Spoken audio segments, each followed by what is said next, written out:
স্লোগানে স্লোগানে উত্তাল রাজপথ। এবার কাফনের কাপড় গায়ে জড়িয়ে ও মাথায় বেঁধে বিক্ষোভ মিছিল বের করে পলিটেকনিক ইনস্টিটিউটের শিক্ষার্থীরা।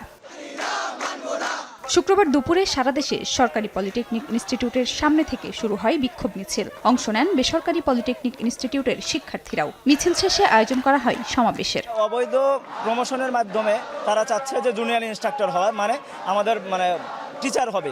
এখন যদি কেউ ল্যাব অ্যাসিস্ট্যান্ট কোনোদিন আমাদের টিচার কিভাবে হতে পারে, এটা আসলে আমরা এটা মেনে নিতে পারবো না।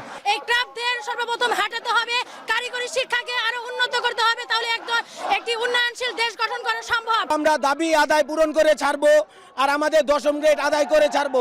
দাবি আদায় না হওয়া পর্যন্ত কর্মসূচি চালিয়ে যাওয়ার ঘোষণা দেন আন্দোলনকারীরা। আমাদের দাবি যদি বাস্তবায়ন যতক্ষণ না হবে আমরা ততক্ষণ পর্যন্ত রাজপথে অবস্থান করব। যত দ্রুত সম্ভব কারিগরি সেক্টরের এই 6 দফা দাবি মেনে নিয়ে আমাদেরকে শান্তকরণ এবং আমাদেরকে পড়াশোনার মতো পরিবেশ তৈরি করে দিন। 6 দফা দাবি আদায়ে গত বুধবার থেকেই আন্দোলন চালিয়ে যাচ্ছেন পলিটেকনিকের শিক্ষার্থীরা। খাদিজা স্বপ্না, সময় সংবাদ।